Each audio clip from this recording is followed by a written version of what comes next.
By now, I think we've all gathered that my title, Artist Gripes, is a sarcastic reflection of what people think artists do. I created the title because it seems like there's almost no safe space to be or feel or have an experience that's unpleasant. In fact, I know people have opted out of talking to me on this podcast because they're so averse to the idea of even the potential of negativity. And you know what? Those people are the people I hope are listening the most, because this podcast isn't about negativity, but the freedom to go there. More than anything, it's about being honest. I know we always say in passing, you never know what somebody is going through, but this is usually in response to someone being unpleasant or straight up rude. It's something we commonly do to calm ourselves down or cope. But starting the day on a clean slate, this actually still applies. Some of the most pleasant, charming, beautiful, and warm people you know are suffering silently with no need to present a defense. They've always been respectful, insightful, smart, and even easy to like and be around. But why don't they tell us? Why don't they open up? Why don't we know what's going on? Well, we don't exactly make it easy.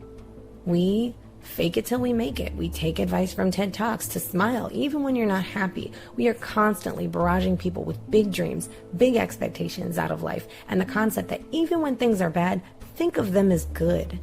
And I know we think that this is something that's helpful, but I don't know if we're even accepting the idea that it can be harmful.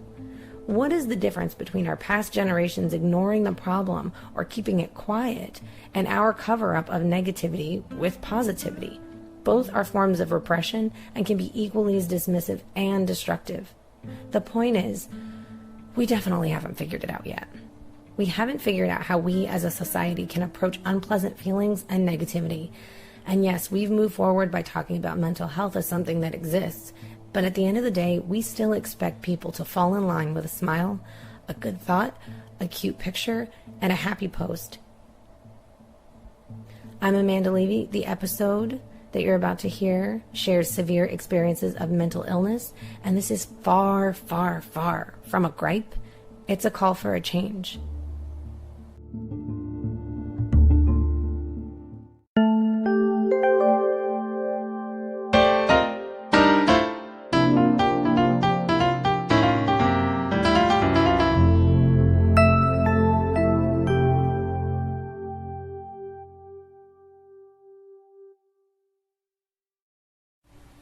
Go. Who are you? What are you doing? Why are you in my house? I'm Eileen Ramos. I'm a Filipino-American writer and mental health advocate. So, what you want to talk about is in the health category. Mm-hmm. And you want to talk about mental health specifically. Yeah. Okay. What do you want to say about mental health specifically? Well, I'm bipolar, and I've had a number of psychosis over the years. And I'm currently stable on meds, thank God. But what I want to talk about is how it's really dangerous to consider that your mental illness helps and aids your art, especially if you're not going to get it treated. I used to have a friend who was really abusive, at least verbally and emotionally, and he would refuse to get help no matter how many times I asked him to. He believed he had cyclothymia, some sort of like lesser form of bipolar disorder, but he didn't want to get diagnosed, he didn't want to get medicine. And I told him, he thought that it would kill his creativity, his art. He's a very talented photographer and artist and writer, but he felt that it would deaden his art. And I was like, no, that's not true, because I've been on meds for at least 7 years, sometimes on and off. And I am a lot more stable. I can focus a lot better. I don't hate myself anymore. And I'm a lot more open-minded, and I feel like I could focus on my art now and writing. And even though when I showed him that, he still refused, and he still would continue to become like really abusive and hurtful, no matter who it was. So I just felt like he didn't want to address his issues, even though it would help his relationships and maybe help him focus on his art so he could think more clearly and not go into psychotic episodes like he did with me. Yeah, he thought his depressive episodes were great. Like, it would give him fodder for his writing, and he liked being manic. Well, I do too. I like being manic because it helps me have a million ideas, but I could never focus enough to, like, finish a project. Mm-hmm. I would write a bunch, but it wouldn't turn into anything much. I did like kind of fell in love with my depression. Like it felt, I guess it kind of made me feel unique, and like these psychotic episodes where I had a psychosis made me feel like different, but not always in a good way. Like I thought I had these strange visions and really horrible delusions, and I thought that's what made me special, which is really fucked up. Like I shouldn't adore them or like idealize them in such a way. It was very harmful, and I just thought like, oh. And also another issue I had was like I didn't think I deserved treatment, or because like some people would minimize my issues and like would tell me don't talk about your problems with me, and it was really harmful. So I kept closed up until I had a psychotic break a few times. Then I had a psychosis my sophomore year in college, and it was I went on a trip and it was like really bad. I failed a class. It turns out I deserved an A, but I just didn't hand in something. So that caused a psychotic break. And then like I didn't seek counseling because a friend told me that it didn't work. They weren't really good at school. So I just skipped it. And then senior year, I was under a lot of pressure to succeed. It was so bad that I knew for 4 years that I needed an internship in order to graduate. I never applied. I never even made a resume because I felt like I was that bad and horrible of a person that I didn't deserve one. Even though I'm on scholarship, even though I had great grades, even though I know my teachers would recommend me, I mean, I guess I didn't realize it back then how great of a person I was and how good of a student I was. But still, it just prevented me, and that depression, and like I hated myself and wanted to die, and it was just like. So I went into a psychosis my senior year of while in college during my last semester, spring semester, and that was bad. So I was treated in the hospital. So I thought that everyone hated me and like wanted me to die, and I thought there were cameras in the smoke detector and everyone's watching me, and I thought that there was a concert that weekend, and I thought I was meant to go to the concert and someone would shoot me in the head. It was really messed up. But I remember it was February and it was snowing really hard, and like I asked my parents to come get me even though there was a huge blizzard, and they did, thankfully, because I don't know what would have happened like if I didn't. It would have been bad. I remember that my professor took me out of class to bring me to the counselor. That's how bad it was, because they could tell that something was wrong.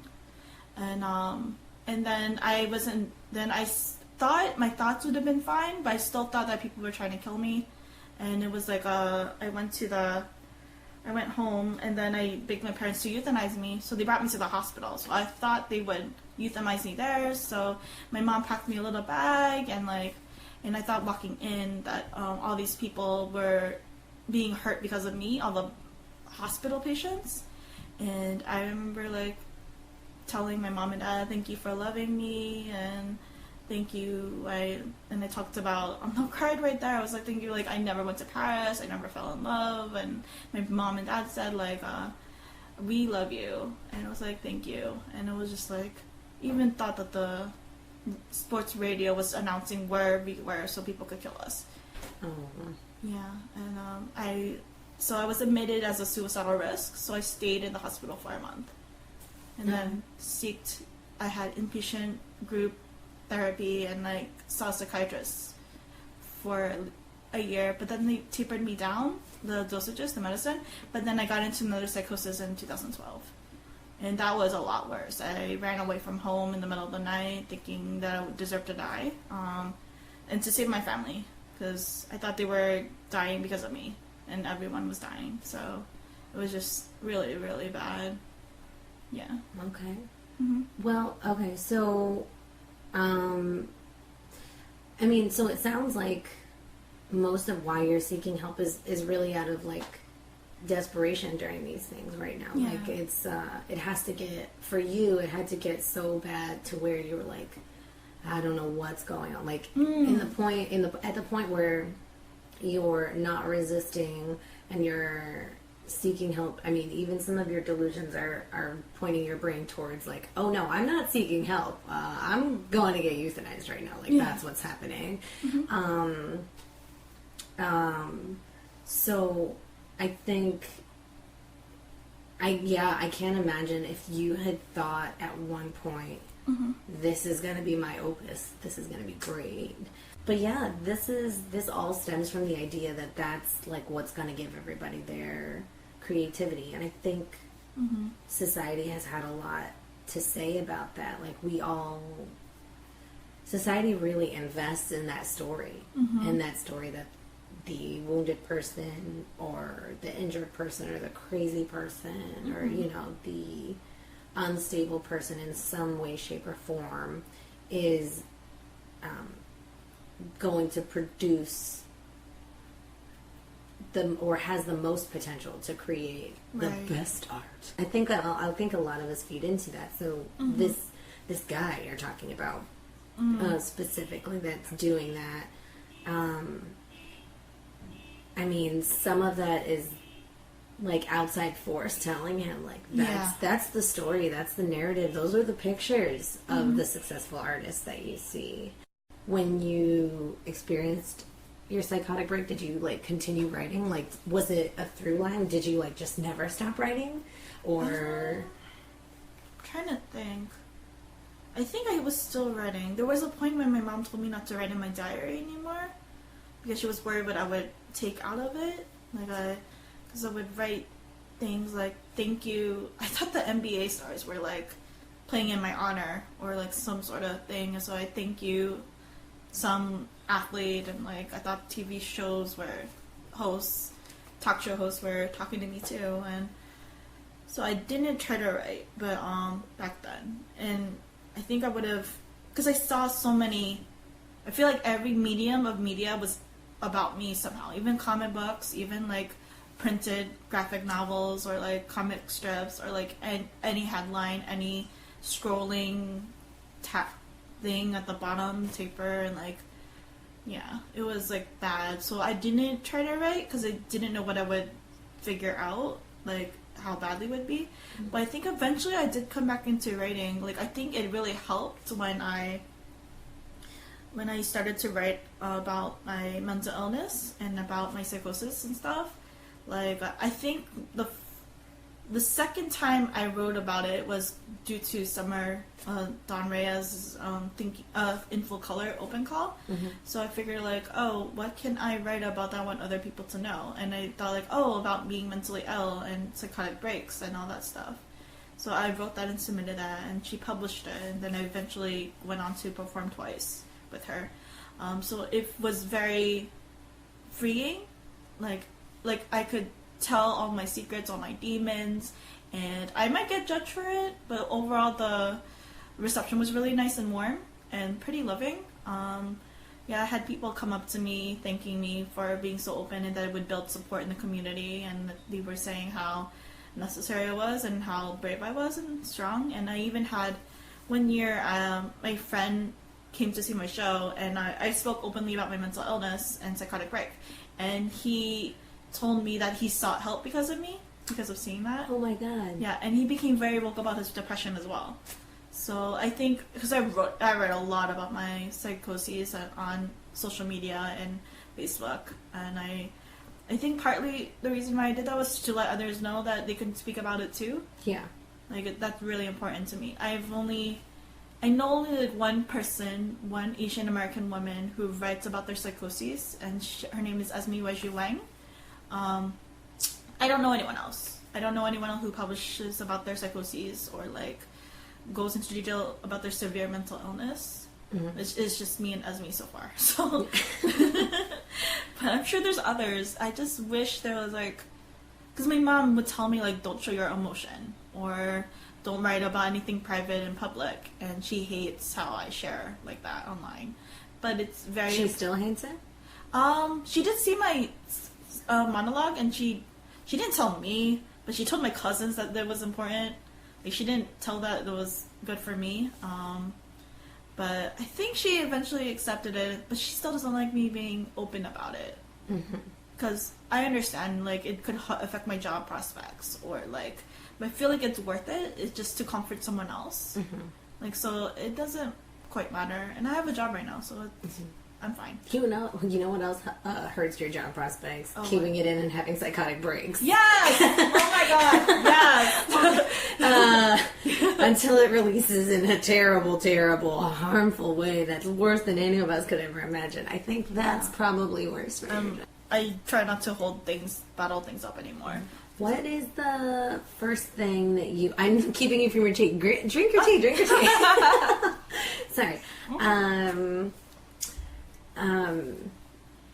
What do you remember was the first thing you wrote when you resumed writing?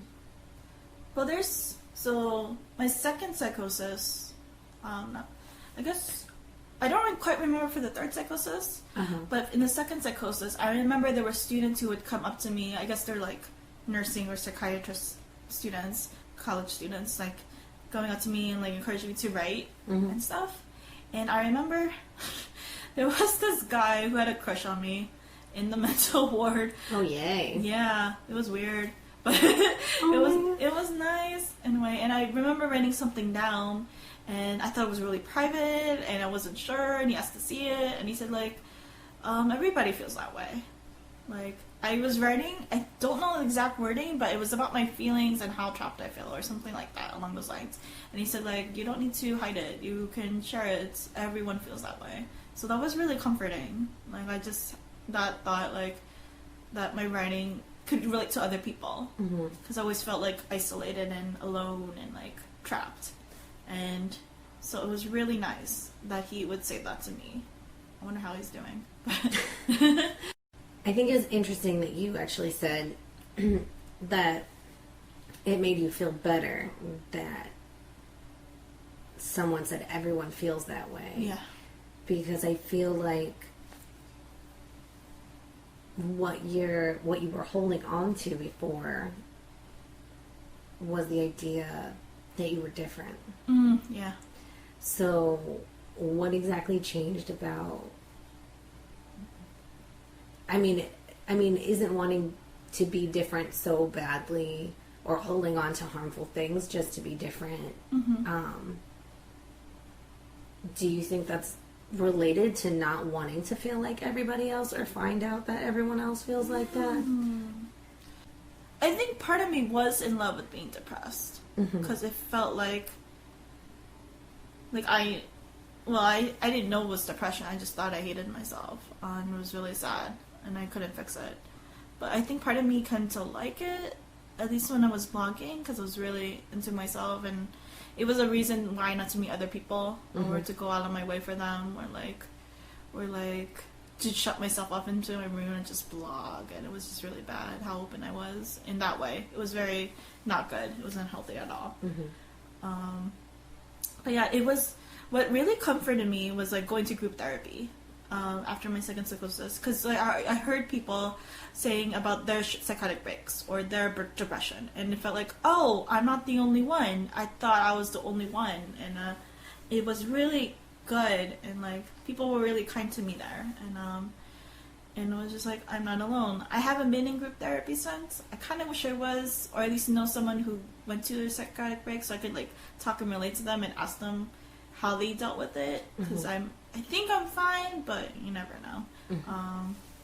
But yeah, there was like one instance, because they told me that I had ideas of reference, and that was a relief because I didn't know there was a name for it. It was like when you think everything or everyone is talking about you or it's centered about you, but that's not the case. It's just a delusion. So I definitely felt that like within all three of my psychoses, ideas of reference, and it was really comforting that we all had a name, like enough people had it that there was a name for it, and that being I'm not alone really helped. Like, yeah.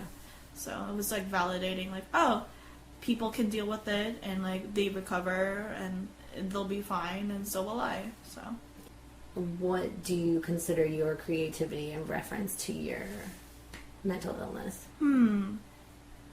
Okay, as it stands, I feel like I'm not sure. Perfect. I feel like it's good in how I'm developing a language for it. Like, I'm trying to describe the delusions because not everyone understands what I was going through or, like, could see it. So, No, I definitely didn't. Even if you had told me I had delusions, I had a psychotic breakdown, I am bipolar, like, even if you told me all of the words that you are diagnosed with, or the things that you had, like, even this idea, ideas of reference, even if you said that, there was not, that's a very black and white way of saying it, or like a textbook way. Right. Yeah. There was no color to that. And when I saw your piece in Newark, I was like, oh my God, like, who freaking knew? Because, you know, all I knew you as was like, hi, Amanda, like, just like, I went to your thing, hi, how did your thing go? And I was like, oh my gosh, this girl is always just like so bubbly and so bright and like soft-spoken, but kind of nervous, but like, just really into the moment and the environment and what's going on. And, you know, I knew that you wrote and I knew that you had done stuff, but when I saw that, I was just like, oh, this is, I don't think I could have ever, I don't think it could have ever hit me in the way that it did, other than actually hearing your piece performed by you. Like, there was just so much detail about it. There was so much, like, rawness in the way that you, like, in the way that you wrote it, with the run-on sentences and the way that you portrayed it. Like, it really felt like it was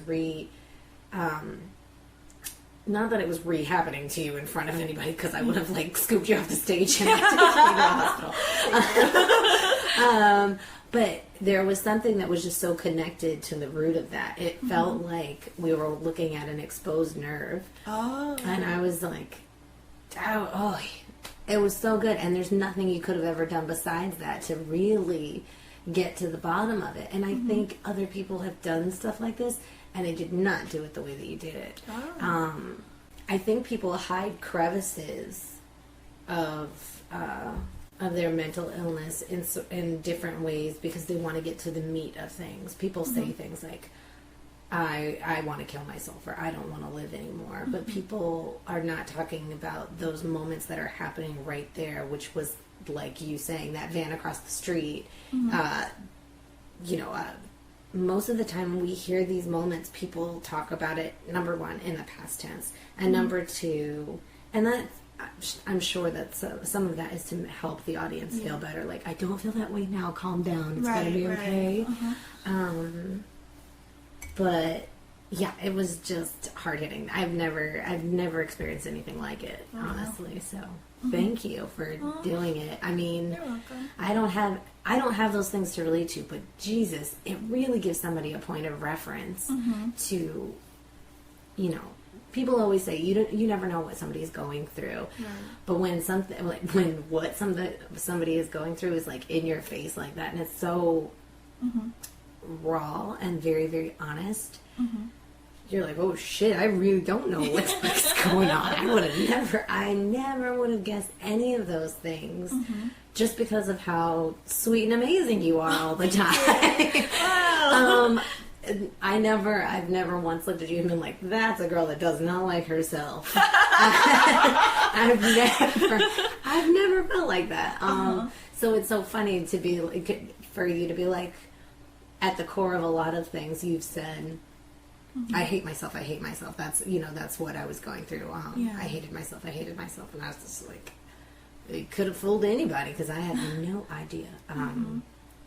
Usually we have a segment called the takeaway. So if you have any advice for artists or people dealing with mental illness, you can give them the takeaway, or the takeaway can also be something to inform society on how to stop a problematic behavior, or how to stop treating people with mental illness or artists, or you can do both. So it's really up to you. Okay, so one thing, I feel like it's better now. Like, people are talking about their mental illness, but not about the severe ones. I mean, it's good that they're talking about depression and self-harm. That's great, but I feel like the people like severe mental illnesses like mine, psychosis, I feel like they should be more conversation. I don't want people to hide what's going on because, like you said, it could get a lot worse, like the bottling in, and like that's what happened with me. I didn't talk about wanting to see a psychiatrist until I had a delusion and was crying uncontrollably, and like, so I want people to feel like whatever issue you're going through, don't minimize it. When you minimize it, it could turn into catastrophe, like I did. Like, I didn't see myself clearly. So, like, I feel like people should, like, go to seek, especially in college, when mental health is so bad, and, like, people aren't taking care of themselves, they're not sleeping or eating right. I know I didn't. The only time in my life, the best, when I really took care of myself, was in the hospital, not worrying about schoolwork or, like, keeping up relationships. I ate right, I slept right. Since then I haven't gone back into that, which is so weird. But I guess I feel like I should do that now. Yeah. The takeaway is I'm gonna eat better and sleep better. Sorry, go ahead. Yeah. But it's just like yeah, I feel like counseling services are usually free at colleges, so they should take advantage of it. If they think they're struggling with schoolwork, they should go to their professor and ask for help, or like ask for an extension. Like, really be vocal about what's going on. Otherwise, they're gonna suffer needlessly. Like, counseling is free usually, and like you should go to them and like they'll help you out. And I'm like really relieved that I was able to have an outlet, talking with them, even though it was like a very short while. It was like, they told me like, oh, cry as long as you want to, or like stay in the room, you don't have to go anywhere else, just talk to us. And it was really nice and kind of them to listen to me, and that's their job, to help you. And I feel like yeah, it's like really cathartic for me to like write and speak out and like on the stage and stuff. So maybe it'll help others too, even if it's just like simply writing in a notebook. You don't have to share it. I understand there's like privacy concerns and you don't want to risk anything. But it's just like, I think it's really good to like talk about it, even if it's just in your journal. And I feel like people should be kinder, because you really don't know. Like you were mentioning, you had no idea that was going on with me, or that was in my past at all. Not at all. Yeah, a lot of people were surprised when I left school so suddenly. My life was good. I had problems and issues, of course, but it was like I was largely loved, I was largely supported and cared for. I'm a good person. I finally realized that, and it's just like people care more than you think. At least in my case, I feel like that's true for everyone, but I don't know. Like, yeah, so things. I mean, I think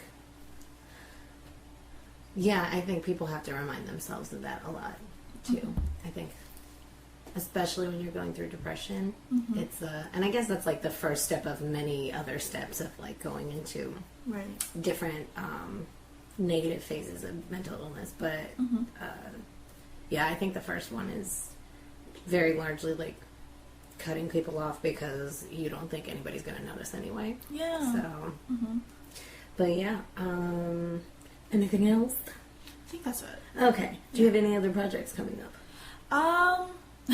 So I actually vend for Asian American Literary Review. Actually, they had this Kickstarter where they promoted a mental health issue, a special issue on Asian American mental health, and they saw how vocal I was on Facebook and sharing and like commenting. They asked me to be their events coordinator, and so I'm like vending at Punk Island. It's a free all ages punk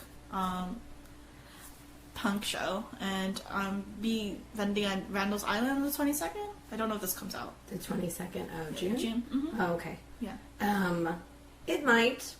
That's this Saturday. I have to.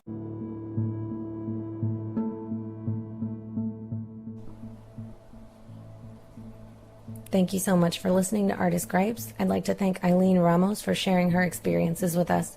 Eileen's performance and written works are usually presented with the purpose of breaking barriers of silence around mental health, especially for women of color and more specifically for Asian American women. You can catch her all around New York and New Jersey performing, so keep an eye and ear out for her. Pre-show and post-show were written by me, Amanda, and the theme song was composed by Julian Gordon. Artist Gripes is a no peeking production, and we have actually extended the deadline for our Indiegogo campaign. So if you haven't donated, please consider helping us out with our goals by clicking the links in our bios on Facebook or Instagram, or you can visit our website, nopeakingtheater.com. Bye.